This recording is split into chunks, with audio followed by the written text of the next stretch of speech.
자, 빵빵빵.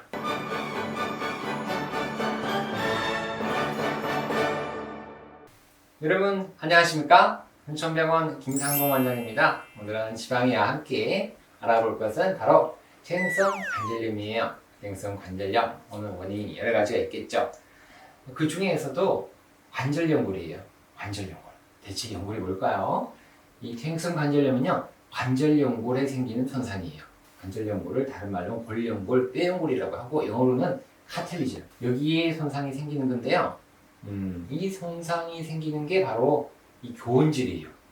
교원질이 파괴가 되면 연골이 손상이 된다라고 이야기를 합니다. 그래서 이 교원질은 뭐 여러 가지가 있어요. 그래서 어쨌든 세포의 기질은요, 관절연골의 대부분 차지합니다. 물 교원질, 그리고 또 단백다당이라고 해요. 단백다당. 그리고 또 교원이 아닌 비교원성 단백질이 있어요. 그래서 이렇게 네 가지로 구성이 돼요. 물, 교원질, 교원이 아닌 비교원성 단백질, 그리고 단백다당으로 구성이 됩니다. 이 역할은요, 세포의 기질은 역할은 장력이에요. 장력 및 전단력에 대한 저항. 그리고 나중에 천천히 좀 알아볼 거예요. 그래서 우리가 물 좀 알아볼까요? 물이 중요한데요. 세포의 기질의 많은 부분을 차지합니다. 물이 가장 많아요. 65에서 80% 차지하고요. 세포 내에는 3분의 1, 세포의 기질의 3분의 2를 차지합니다. 세포의 기질에 많죠. 물이 3분의 2예요. 물의 함량은요, 단백, 다당 등의 거대 분자의 함량에 영향을 많이 받습니다. 음전하, 까만색 음이죠. 음전하를 띤 거대 분자가, 그렇죠? 거대 분자, 양이온을 끌어당깁니다. 그래서 전하가 이렇게 끌어당겨요. 물을 끌어당깁니다. 플러스가 물이죠. 끌어당기게 되면 조직의 삼투압이 높아지겠죠. 빡빡해지니까. 그 결과 조직으로 삼투압이 높아지면 물이 흡수가 됩니다.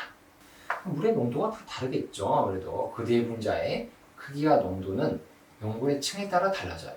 연골이 이렇게 두껍다 그러면 표층, 중간, 밑에까지 좀 더 달라요. 이렇게.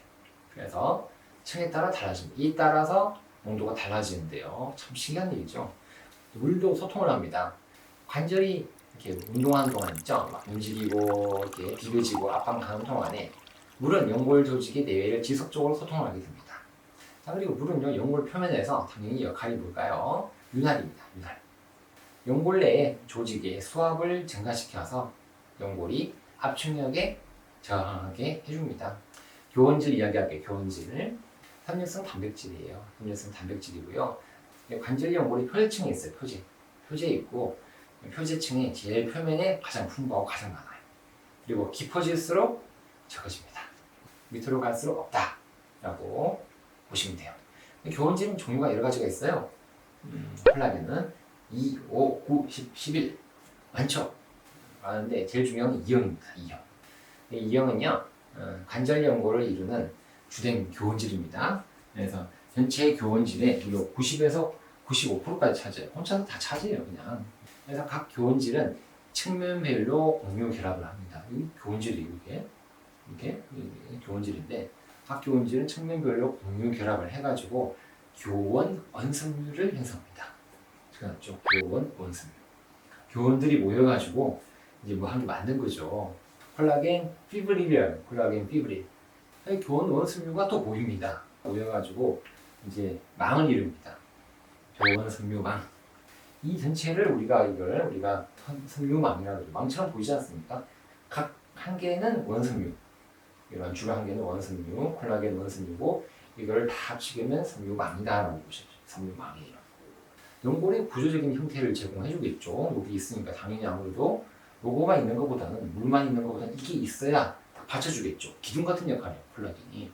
그래서 인장 강도 및 전단력에 견딜 수 있는 힘을 제공해줍니다. 어쨌든 힘을 다 제공해준다라고 콜라겐이 한다고 보셔야 되겠죠. 2형이 그렇게 중요한 거예요. 또 뭐 5형도 있고 6형도 있는데, 6형 같은 경우에는 연골 세포를 기질에 부착합니다. 연골 세포를 기질에. 6형. 6, 9, 11 몰라도 돼요. 그리고 그러면 퇴행성 관절염이 왜 오느냐라는 것이 중요한 것 같아요. 맞죠? 그거 보려고 여러분들 계속 보고 있잖아요. 보고 있는데, 과도한 하중이 들어가면요, 어때요? 쿵쿵 이러면서 뛰거나 점프 착지, 등산 내려가면서 하게 되면 결국 과동 하중이 걸리게 되고, 그렇게 되면 섬유망, 이 섬유망을 이루는 교원질의 교차 결합이 깨지게 됩니다. 이게 깨지는 거예요. 이게 빡빡 깨지게 되면은 교원질망이 약화되죠.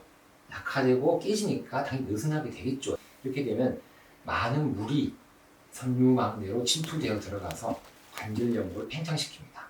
어느 정도까지 있어야 되는데 너무 많이 이렇게 물이 들어온 거예요. 그러면 연골이 기계적 손상을 받기 쉬워지는 거죠. 그리고 제가 처음에 이야기했던 교원질의 파괴가 관절 연골에 손상이 생기고, 관절 연골의 손상이 퇴행성 관절염입니다. 간략하게 이야기하면 교원질이 파괴되면 관절염이 생긴다 라고 오늘의 결론이 이렇게 되는 거죠.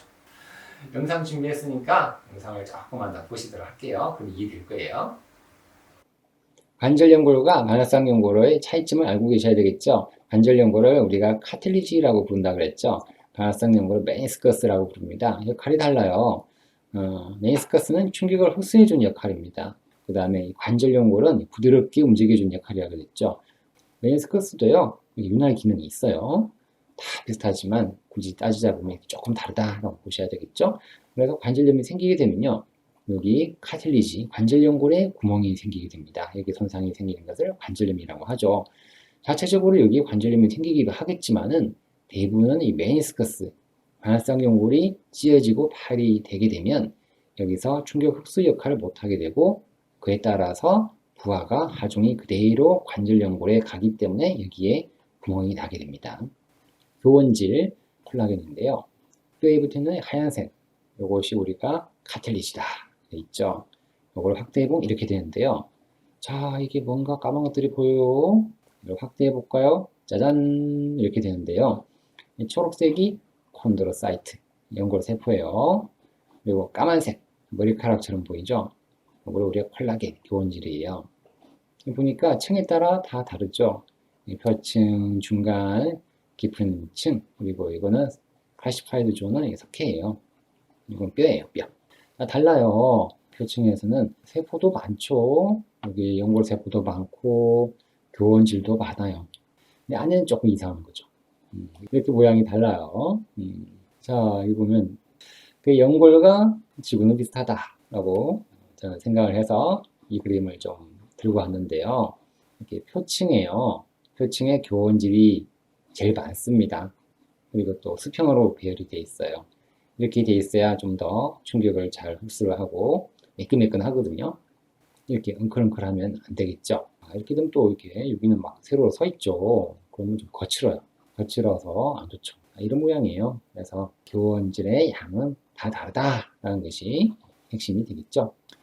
음전하의 단백당입니다. 음전 빨간색이 단백당이에요. 그리고 이것이 양전하의 물 분자가 강한 결합을 하게 됩니다. 이렇게 분자라고 했는데요.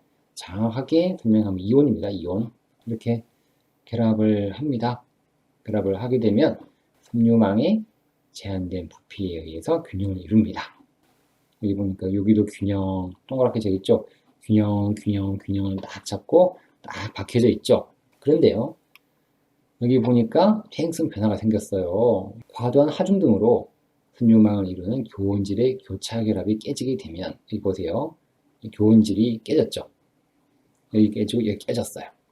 깨지게 되면 망이 약화됩니다. 깨지고 하게 되면, 느슨하게 되면은 더욱 많은 물이 섬유망 내로 침투되어 들어가서 관절 연골을 팽창시킵니다. 이게 보니까 팽창됐죠. 이렇게 쭉쭉 팽창이 되면서 연골이 기계적 손상을 받기 쉽게 됩니다. 그러니까 손상을 잘 받는다라고 보셔야 되겠죠. 그래서 관절염이 옵니다. 이렇게 파괴가 쉽게 되면 이렇게 관절 연골에 금이 가고 크랙이 가고 구멍이 나고, 그래서 쉽게 보면은 이런 정도는 극복할 수는 있겠지만은, 이렇게 되면은 4단계가 났죠. 4단계 관절염이 되면 회복이 안 되고 뼈가 드러났죠. 뼈가 완전히 딥존 넘어서 석회존 넘어서 뼈까지 드러나게 되고, 이렇게 된 경우는 수술적 치료가 필요합니다. 자, 영상 보시니까 어때요?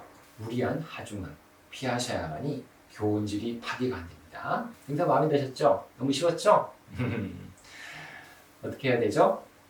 좋아요와 구독을 꼭 누르시면 감사하겠습니다. 오늘도 지방이처럼 밝고 건강한 하루가 되십시오. 안녕히 계십시오.